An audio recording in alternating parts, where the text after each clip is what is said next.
talk about.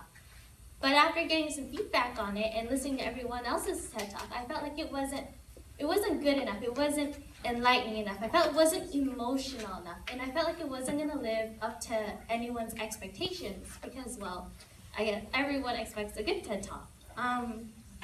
So there it was. I caved into that fear of what people would think of me if I didn't give a good enough TED Talk. And in that way, I've reverted to how I was back before I learned one of the most important lessons in my high school career.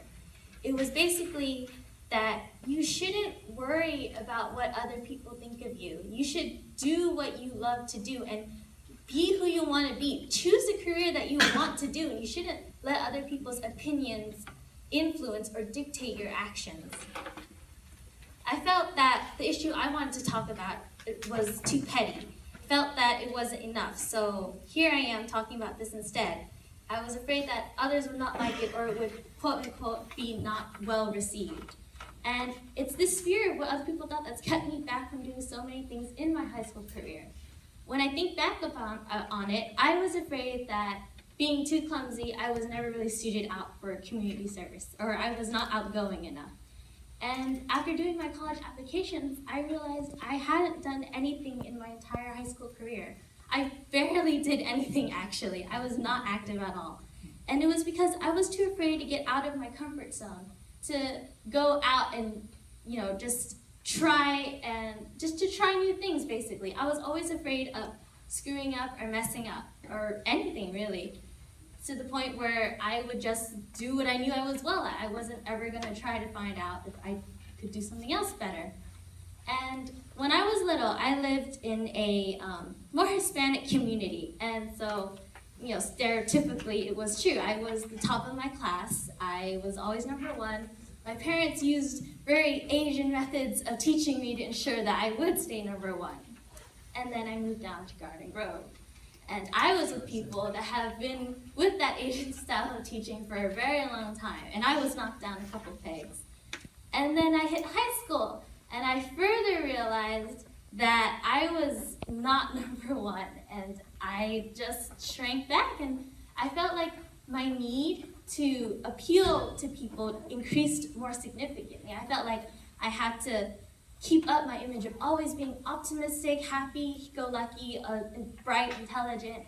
I felt like if I made any mistake, there would be judgment, and that just kept me from doing anything that I really wanted to. I felt like I would always be embarrassed the moment that I tried to step out of my comfort zone. It was as if there were these chains holding me back from doing something that I wanted to try out for. I did want to try out for ASB. I really had a lot of, I thought my high school career was going to be really exciting. I was like, oh man, I'm going to try this and that, going to go for OCAD, going to win and all that stuff. I tried OCAD for a couple months and I dropped out because I was like, no, I couldn't do it.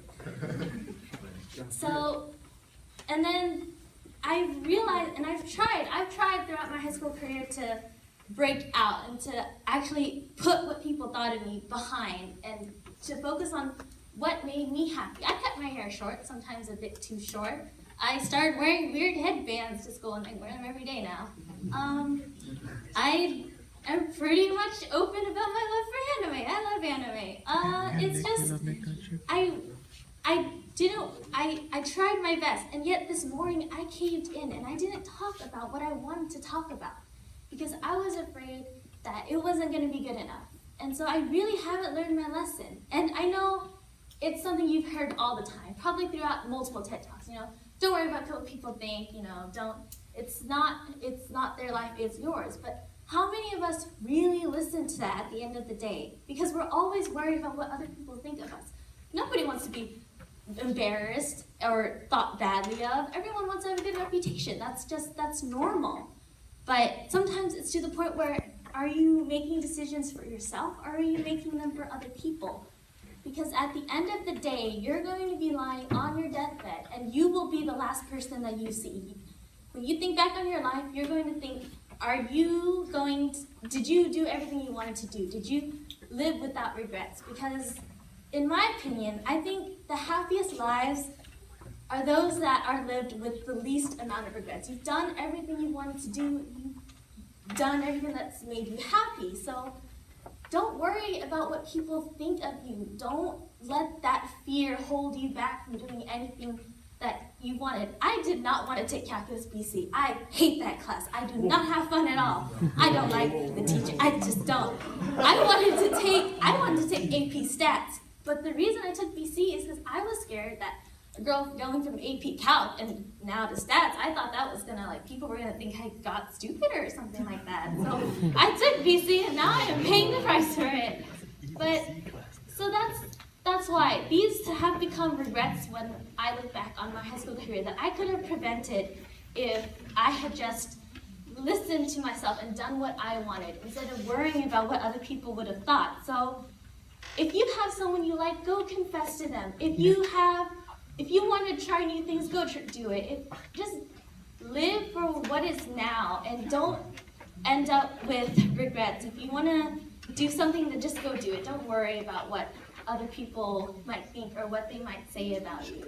Because at the end, it's not going to be their happiness that matters. It's going to be you. And when you're smiling and beaming and happy from the choices that you've made, then that is all that matters. And I hope that you go out today and make sure that you live your life to the fullest.